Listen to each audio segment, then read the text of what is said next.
Night. January 22, 1945. East China Sea. 0340 hours. In the coal-black waters off the coast of Japanese-occupied China, the submarine USS Barb, SS-220, glides silently at periscope depth, her diesel engine secured, running on battery power alone. Inside the cramped control room, Lieutenant Commander Eugene Fluckey presses his eye against the attack periscope's rubber eyepiece, slowly rotating through 360 degrees, scanning for the convoy his radar operator detected 20 minutes earlier. Range to nearest contact. Fluckey's voice cuts through the humid mechanical breathing of the boat. 4,000 yards, Captain. Bearing 350. Multiple large contacts. Estimated 8 to 12 vessels. Around him, 30 men stand frozen at their stations, silent as ghosts. The only sounds, the electric hum of ventilation fans, the faint ping of enemy sonar sweeping uselessly overhead, searching for the predator lurking below. Fluckey adjusts the periscope's magnification. Through the lens materializes a sight that stops his breath. Not 8 vessels. 30. A massive Japanese convoy hugging the Chinese coastline, attempting to resupply their starving garrisons before American submarines can intercept. Too late. What happens in the next 6 hours will demonstrate why American submarines, armed with unreliable torpedoes and operating under the most aggressive doctrine of any navy in history, would sink more Japanese merchant shipping than all other forces combined, strangling Japan's island empire and forcing surrender before a single American soldier set foot on the home islands. The technological revolution wasn't in the submarines themselves. The Japanese possessed capable boats, skilled crews, and centuries of naval tradition. The difference lay in 3 factors the Imperial Japanese Navy never anticipated: American industrial production that replaced losses faster than Japan could inflict them, Mark 14 torpedo problems that paradoxically forced more aggressive tactics, and most critically, a doctrinal philosophy that treated every merchant ship as a legitimate military target worthy of destruction. This unrestricted submarine warfare campaign, launched on December 7, 1941, the very day Pearl Harbor burned, would prove as decisive as the atomic bombs that ended the war. By August 1945, Japan's economy lay in ruins, her cities starved of raw materials, her population facing mass famine, her military unable to fuel aircraft or move reinforcements, all because American submarines had methodically severed every maritime lifeline connecting the home islands to the southern resource area. The story of Eugene Fluckey and the USS Barb reveals how individual boats, individual captains, and individual hunting patrols accumulated into strategic catastrophe for Japan. From the Mark 14 torpedoes' initial failures that nearly lost the war, to the wolf pack tactics borrowed from German U-boats, to the final desperate shore bombardments that brought American guns within sight of Japanese civilians, the submarine war in the Pacific unfolded as a campaign of relentless economic strangulation. The doctrine of destruction, the American submarine doctrine that would devastate Japan's merchant marine, emerged not from careful pre-war planning, but from desperation and institutional adaptation born in the first chaotic months after Pearl Harbor. December 7, 1941. Within hours of the attack, Admiral Harold Stark, Chief of Naval Operations, transmitted a message to all Pacific submarine commanders that would define the entire campaign: execute unrestricted air and submarine warfare against Japan. This single order swept away decades of international law and naval tradition. The London Naval Treaty of 1930, to which America was signatory, explicitly required submarines to surface before attacking merchant vessels, verify their cargo, and provide for the safety of crew and passengers. Such rules might work in a gentlemanly conflict between European powers. They were suicide in the Pacific. Commander Slade Cutter, skipper of USS Seahorse, later explained the strategic calculus: Japan was an island nation with virtually no natural resources. Every drop of oil, every ton of iron ore, every pound of rubber had to be shipped from Southeast Asia, China, or the Dutch East Indies. Sink those ships, and you didn't just hurt Japan's economy, you crippled her ability to wage war. American pre-war submarine force numbered only 51 boats in the Pacific. Against this, Japan possessed the third-largest merchant fleet in the world, 6.4 million tons of shipping comprising 2,450 vessels. The mathematics seemed impossible. How could 51 submarines eliminate 6.4 million tons of shipping? The answer lay not in quantity, but in operational tempo and targeting philosophy. American submarines would not simply patrol defensively. They would hunt aggressively in Japanese-controlled waters, attacking shipping lanes, harbors, and coastal traffic with complete disregard for international conventions or personal safety.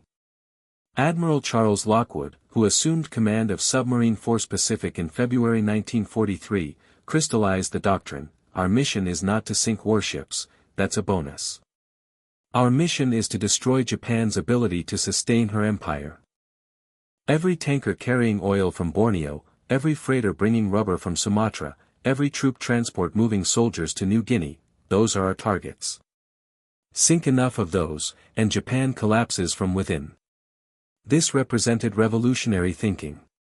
Traditional naval doctrine prioritized enemy warships, battleships, carriers, cruisers, as the measure of naval power. Lockwood recognized that in an island empire dependent on maritime trade, merchant vessels were not merely economic targets. They were the arteries through which Japanese military power flowed.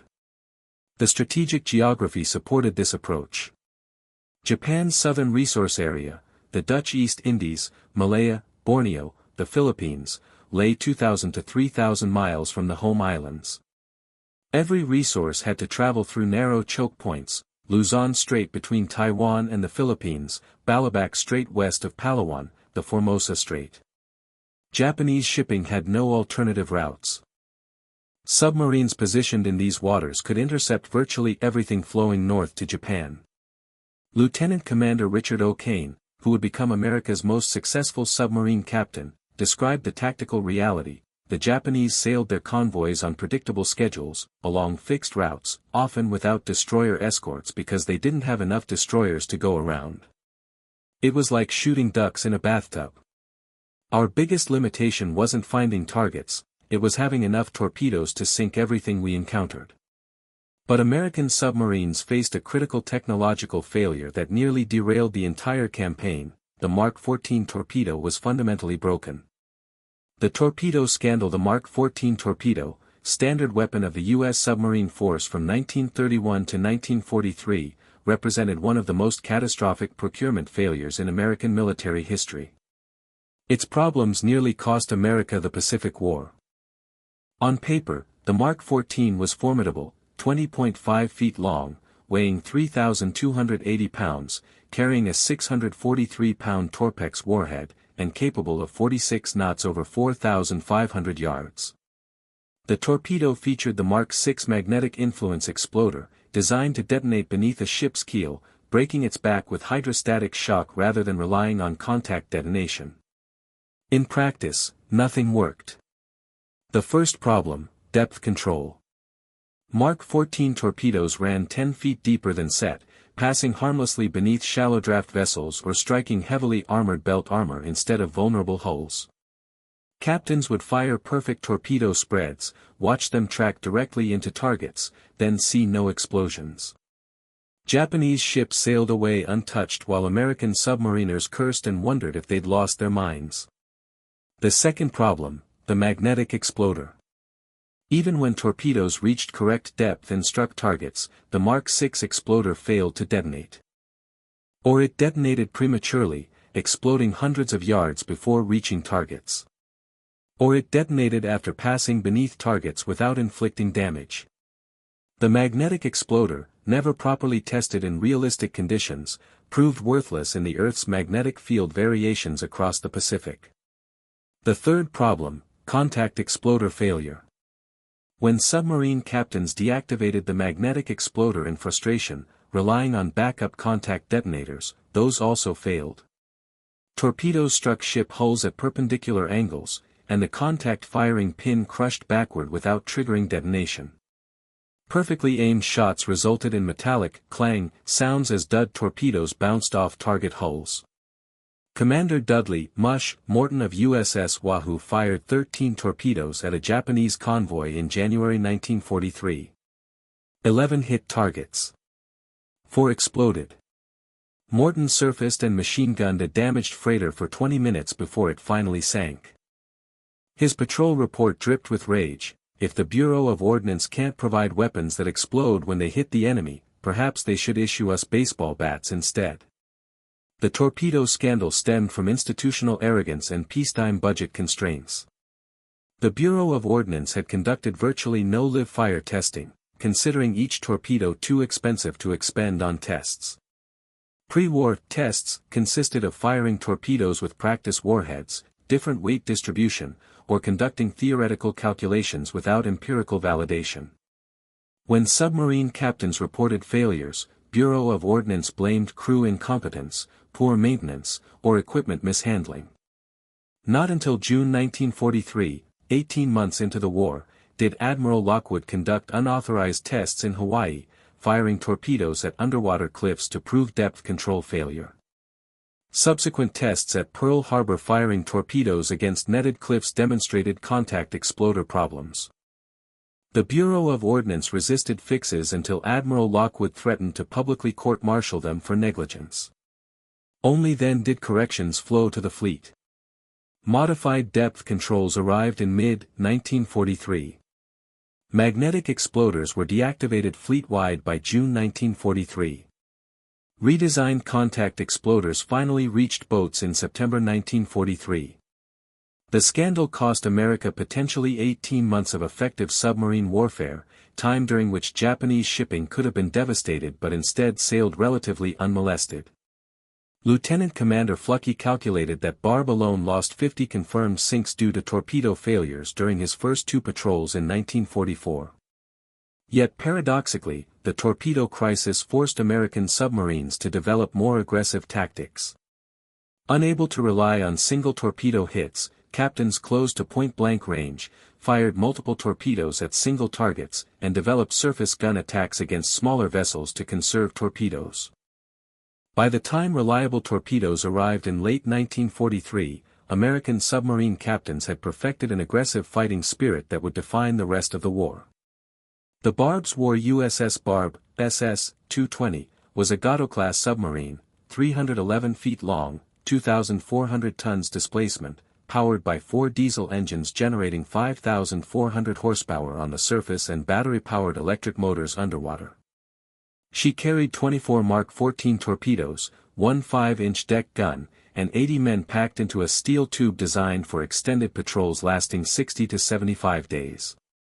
Eugene Fluckey assumed command of Barb in April 1944, inheriting a boat with mediocre patrol record and crew morale damaged by previous skippers' excessive caution. Fluckey would transform both. Born in Washington, D.C. in 1913, Fluckey graduated from the Naval Academy in 1935, served aboard battleships, then volunteered for submarines in 1938. By 1944, he had completed 3 war patrols as executive officer, absorbing lessons from aggressive captains while developing his own tactical philosophy: attack everything, surface when possible to use deck guns, penetrate harbors others considered too dangerous, and never break contact with enemy shipping until it was on the bottom. Barb's 4th war patrol under Fluckey launched from Pearl Harbor on June 8, 1944, heading for the East China Sea. The patrol orders were simple: sink everything flying the rising sun flag. On June 24, Barb encountered a 4-ship convoy hugging the Chinese coast. Fluckey executed a surface night attack, closing to 1,200 yards, point-blank range where torpedo failures were unlikely, and fired 6 torpedoes. 4 ships sank in 12 minutes. Total tonnage, 11,500 tons. 3 days later, another convoy. This time Fluckey penetrated the escort screen, fired 8 torpedoes, sank 3 freighters and damaged 2 others. When a Japanese destroyer charged to counterattack, Fluckey surface ran at maximum speed, outran the destroyer, then circled behind and put 2 torpedoes into its stern. The destroyer broke in half and sank in 4 minutes. July 1944 brought Barb into Okhotsk Sea, between Siberia and northern Japan, waters previously considered too shallow and too heavily patrolled for submarine operations. Fluckey didn't care. Intelligence indicated heavy traffic moving supplies to Japanese forces in the Kuriles. That was enough. Operating in water sometimes only 120 feet deep, barely enough to submerge, Barb prowled the Okhotsk coast for 3 weeks. Fluckey developed a tactic called crazy man patrolling. Instead of cautious dawn dives and nighttime surface transits, Barb would submerge randomly, surface unpredictably, zigzag at high speed, making enemy patrol craft unable to predict where the submarine would appear next. The tactic worked devastatingly. Between July 5 and July 22, Barb sank 9 ships totaling 15,800 tons, including 2 escort vessels. Japanese patrol boats saturated the area, dropping hundreds of depth charges, but never came closer than 400 yards to Barb's actual position. On July 18, low on torpedoes but unwilling to end the patrol, Fluckey surfaced in daylight within sight of the Japanese-occupied Kuril Islands and used Barb's 5-inch deck gun to shell shore installations. For 20 minutes, Barb's gun crew fired 86 rounds into warehouses, barracks, and oil storage tanks while Japanese coastal batteries fired back frantically. Barb escaped at maximum surface speed, trailing smoke and cheers from her crew. Barb returned to Midway on August 9, 1944, having sunk 17 vessels totaling over 36,000 tons, one of the most successful single patrols of the war. Fluckey received the Medal of Honor. Barb's crew received a Presidential Unit Citation. And the submarine force took note, aggressive tactics worked. The Convoy College. The January 1945 patrol that opened this story represented the culmination of 3 years of tactical evolution. By early 1945, American submarines had perfected coordinated wolf pack tactics, nighttime surface attacks, and penetration of defended harbors. The Japanese merchant marine, bled white by mounting losses, struggled to move even minimal supplies. That night of January 22 to 23, 1945, Fluckey faced the largest convoy Barb had encountered, 30 ships including 8 tankers, 12 freighters, 6 troop transports, and 4 destroyer escorts. Intelligence indicated this was a critical supply run attempting to reinforce Japanese garrisons in China before American submarines could intercept. Fluckey made his decision instantly: attack on the surface at night, using Barb's higher surface speed to penetrate the convoy formation, fire torpedoes at multiple targets simultaneously, then run on the surface faster than destroyer escorts could pursue. Battle Stations Torpedo. Surface Attack. We're going in. Barb surfaced at 2,000 yards from the nearest escort, her low silhouette nearly invisible against dark coastal hills behind her. Fluckey ordered flank speed, 20 knots, charging directly into the convoy's center. Japanese lookouts never saw Barb until torpedoes were in the water. Fluckey fired 6 torpedoes from forward tubes at 3 large tankers, then swung Barb hard left to bring stern tubes to bear on a troop transport. The first torpedo struck the lead tanker amidships. The explosion blew a 40-foot hole in her side, igniting 10,000 tons of aviation gasoline. The tanker became a floating inferno, flames rising 200 feet into the night, illuminating the entire convoy. The second and third torpedoes caught another tanker, breaking her back. She jackknifed, bow and stern rising as her midsection collapsed into the sea. 700 tons of crude oil spilled across the water's surface, coating struggling crew members with black sludge. The fourth torpedo missed. The fifth struck a freighter loaded with trucks and ammunition. The explosion triggered secondary blasts that turned the ship into a Roman candle, projectiles flying in all directions as the ammunition cargo cooked off. Barb's stern torpedoes ran true into the troop transport, exploding below the waterline. The ship listed hard to port, spilling soldiers into the oil-covered water. Japanese destroyers charged toward Barb's position, searchlights sweeping the darkness. Left full rudder. All ahead flank. Fluckey's voice was ice-calm despite chaos erupting around them. Barb heeled over in a hard turn, her diesels roaring at maximum power, racing between sinking ships faster than the destroyer escorts could close. For 2 hours, Barb played cat and mouse with Japanese escorts, surfacing to fire torpedoes, then diving briefly to evade counterattack before resurfacing to run at high speed. The burning tanker provided illumination, turning night into flickering orange daylight, but also creating shadow zones where Barb could disappear. By 0600 hours, Barb had expended all 24 torpedoes. Behind her, 8 ships were sinking or dead in the water. 3 more showed heavy damage. The once mighty convoy scattered in all directions, individual ships fleeing independently rather than maintaining formation. Fluckey ordered Barb to submerge and withdraw to reload. The patrol continued for another 3 weeks, during which Barb sank 4 additional vessels using deck gun attacks before returning to Pearl Harbor on February 15, 1945. Barb's 8th War Patrol sank 12 ships totaling 38,000 tons, plus 6 severely damaged. For this action, Fluckey received an unprecedented 4th Navy Cross. Barb received her 2nd Presidential Unit Citation. The strategic impact individual patrols like Barb's represented tactical victories. Aggregated across hundreds of submarines conducting thousands of patrols, these tactical victories accumulated into strategic catastrophe for Japan. Between December 1941 and August 1945, American submarines sank 1,314 Japanese merchant ships totaling 5.3 million tons, approximately 55% of all Japanese merchant shipping losses during the war. An additional 2.7 million tons were sunk by aircraft, mines, and surface ships, but submarines dominated merchant warfare. The statistics reveal systematic destruction. 1941 to 1942, early war American submarines sank 180 ships, 725,000 tons. Japanese shipyards produced 265,000 tons of replacement merchant shipping. Net loss, 460,000 tons.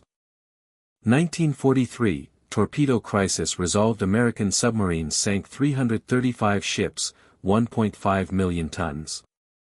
Japanese production, 769,000 tons. Net loss, 731,000 tons. 1944, peak operations American submarines sank 603 ships, 2.7 million tons. Japanese production, 1.7 million tons. Net loss, 1 million tons. 1945, final collapse American submarines sank 196 ships, 446,000 tons, before Japan surrendered. Japanese production, negligible due to lack of raw materials. By August 1945, Japan's merchant marine totaled only 1.5 million tons, less than 25% of pre-war capacity. The nation that once controlled the third-largest merchant fleet in the world could barely supply its home islands. The impact extended far beyond raw tonnage numbers. Japan's war economy depended on specific resources from specific locations: oil, 85% imported from Dutch East Indies and Borneo. By 1945, oil imports had dropped from 49 million barrels annually to less than 4 million barrels. Japanese aircraft sat grounded for lack of aviation fuel. The combined fleet remained in port because moving used irreplaceable fuel oil. Iron ore, 89% imported from Malaya and China. By 1945, imports ceased almost entirely. Japanese steel production collapsed from 5.8 million tons, 1943, to 1.1 million tons, 1945. Rubber, 90% imported from Southeast Asia. By 1945, Japan's rubber imports were effectively zero, crippling tire production for trucks, aircraft, and military vehicles. Food, Japan imported 20% of its food supply, primarily rice from Korea, Taiwan, and Southeast Asia. By 1945, submarine warfare had reduced food imports by 75%, contributing to widespread civilian malnutrition. The strategic effects manifested across every aspect of Japan's war effort: air power collapse. The Imperial Japanese Navy Air Force, IJNAF, possessed 3,000 operational aircraft in January 1944. By August 1945, only 800 remained operational, primarily because fuel shortages grounded most aircraft. Kamikaze attacks, however horrific, represented desperation. Japan lacked fuel for conventional operations. Fleet immobility. The combined fleet sortied for Leyte Gulf in October 1944 using its final fuel reserves. After that battle, the fleet remained in port permanently. The super battleship Yamato's final suicide mission to Okinawa in April 1945 scraped together barely enough fuel for one-way transit. Army strangulation. Japanese ground forces in Southeast Asia, China, and bypassed Pacific Islands found themselves cut off from supplies and reinforcements. By 1945, disease and starvation killed more Japanese soldiers than combat. Industrial paralysis. Japanese factories producing aircraft, tanks, and weapons shut down for lack of raw materials. Workers were shifted to agricultural production attempting to feed the civilian population. Civilian impact. Japanese civilians faced rice rationing reduced to starvation levels. Urban populations began evacuating to countryside seeking food. By August 1945, mass famine loomed even without further combat. Admiral Koshiro Oikawa, former chief of the Japanese Naval General Staff, testified after the war, the submarine campaign destroyed Japan's ability to sustain the war. If we had not surrendered in August 1945, civilian starvation would have killed millions by early 1946. The submarine strangled us. The human cost. The unrestricted submarine warfare campaign extracted a horrific toll measured not merely in ships sunk but in lives lost at sea. American submarines showed no mercy to Japanese merchant vessels. International law required submarines to surface before attacking, verify cargo, and provide for crew safety. American submarines ignored these requirements entirely, attacking without warning and offering no rescue to survivors. This wasn't cruelty for its own sake. It was operational necessity. Submarines that surfaced became vulnerable to counterattack. Japanese merchant vessels often carried troops as well as cargo. Rescuing survivors would reveal the submarine's position. And frankly, after Pearl Harbor, after Japanese atrocities in China and the Philippines, after American prisoners were starved and tortured, mercy was not abundant. The result, when American torpedoes sent Japanese freighters to the bottom, crew and passengers went down with them. Estimates suggest 116,000 Japanese merchant mariners died during the war, a mortality rate exceeding 40%, higher than any branch of the Japanese military except kamikaze pilots. Beyond merchant seamen, Japanese troop transports became floating coffins. American submarines sank dozens of transports carrying reinforcements to beleaguered garrisons. When a submarine put 2 torpedoes into a troop transport, thousands of soldiers drowned trapped below decks, unable to reach lifeboats before the ship went down. The most notorious incident occurred on September 12, 1944, when USS Barb encountered the transport Shinyomaru carrying 750 American prisoners of war from the Philippines to Japan, along with Japanese troops and cargo. Fluckey had no way of knowing American POWs were aboard. The ship flew no markings indicating prisoner transport under Geneva Convention requirements. Barb fired 2 torpedoes. The ship sank in minutes. Only 82 American POWs survived. This tragedy illustrated the moral complexity of unrestricted submarine warfare. International law existed to prevent such horrors. But Japan routinely violated those laws by not marking POW transports, by using merchant vessels for military purposes, and by its own brutal treatment of Allied prisoners. The laws of war had broken down entirely. American submariners struggled with the human cost of their mission. Commander Morton of USS Wahoo wrote after sinking a Japanese transport, "We could see men in the water, hundreds of them, calling out as we passed. We did not stop. We could not stop. This is war, but that doesn't make it easier to live with." Some submarine captains did attempt rescues when tactically feasible. USS Tang rescued 22 British and Australian POWs from a ship it had just sunk. USS Pampanito picked up 73 Australian POWs floating in debris after sinking their transport, not realizing prisoners were aboard until finding survivors. But for every rescue, a dozen ships went down with all hands, taking sailors and soldiers to the bottom of the Pacific. The human cost extended to American submarine crews as well. Of the 288 submarines deployed by the U.S. Navy in the Pacific, 52 were lost to enemy action, an 18% loss rate. 3,506 American submariners died during the war, representing the highest casualty rate of any U.S. military branch, 22% of personnel. Life aboard a submarine meant 75 days submerged in a steel tube 300 feet long and 27 feet wide, shared with 80 other men, breathing recycled air, eating canned food, never seeing sunlight except during brief surface runs. Combat meant silent terror as Japanese depth charges exploded overhead, shaking the boat, rupturing seals, sometimes cracking hull plating. Men died from flooding, from battery gas poisoning, from crushing water pressure when hulls imploded.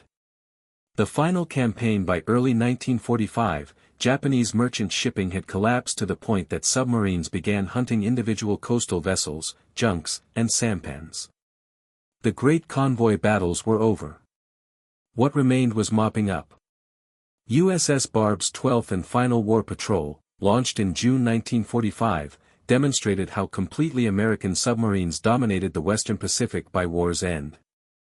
With few ships left to sink, Fluckey requested permission for an unprecedented mission, land American forces on the Japanese home islands for the first time since the war began. Admiral Lockwood approved, considering it valuable reconnaissance for the planned November invasion. On July 18, 1945, Barb surfaced off Karafuto, southern Sakhalin, a Japanese-controlled island north of Hokkaido. Fluckey launched 8 volunteers in rubber rafts carrying 55 pounds of explosives. The team paddled ashore, crept inland, located a railroad track, planted demolition charges beneath the rails rigged with pressure detonators, then withdrew to the beach. 2 hours later, a Japanese train triggered the explosives. The locomotive derailed, cars jackknifed, ammunition cargo exploded. The team watched from Barb's deck through binoculars, then submerged and withdrew. It was the only ground combat action of World War II conducted on Japanese territory by U.S. forces, and it was executed by submarine sailors carrying demolition charges. For the remainder of the patrol, Barb roamed the northern Japanese coast, shelling shore installations with her deck gun since no ships remained to torpedo. On August 2, Barb shelled the town of Sherry, destroying warehouses and a lumber mill. On August 6, Barb bombarded the naval base at Shirokishinai. The atomic bomb fell on Hiroshima the morning of August 6, 1945, but Barb didn't receive notification. She continued patrol operations. On August 9, the day Nagasaki was bombed, Fluckey shelled the port of Chiri. On August 14, 1945, Barb received the ceasefire order. Japan had surrendered. The war was over. Barb returned to Pearl Harbor on August 25, 1945, flying 12 Japanese flags from her periscope shears representing ships sunk during her final patrol, except there had been no ships. The flags represented shore bombardments and the train demolition. It was a fitting symbol. By war's end, American submarines had sunk everything worth sinking. All that remained was Japan itself. The Silent Service's legacy, the unrestricted submarine warfare campaign in the Pacific, remains one of the most strategically decisive military operations in history. 288 submarines, never numbering more than 140 operational at any time, destroyed Japan's ability to sustain a modern war. The campaign achieved strategic effects disproportionate to resources invested. Submarines represented less than 2% of U.S. Navy personnel but accounted for 55% of Japanese merchant shipping losses. Total cost of submarine force, construction, training, operations $3 billion. Compared to $90 billion total U.S. war expenditure, submarines sank 201 Japanese naval vessels including 8 aircraft carriers, 1 battleship, and 11 cruisers, a bonus beyond their primary merchant warfare mission. But the Campaign's true significance extended beyond statistics. The submarine war demonstrated that modern industrialized nations dependent on international trade are vulnerable to maritime interdiction in ways no amount of military strength can fully protect against. Japan in 1941 controlled the third-largest merchant fleet and the third-largest navy. She possessed superior carrier aviation, experienced ground forces, and an empire spanning 10 million square miles. Yet within 4 years, American submarines, initially equipped with defective torpedoes and outnumbered by targets, strangled that empire into collapse.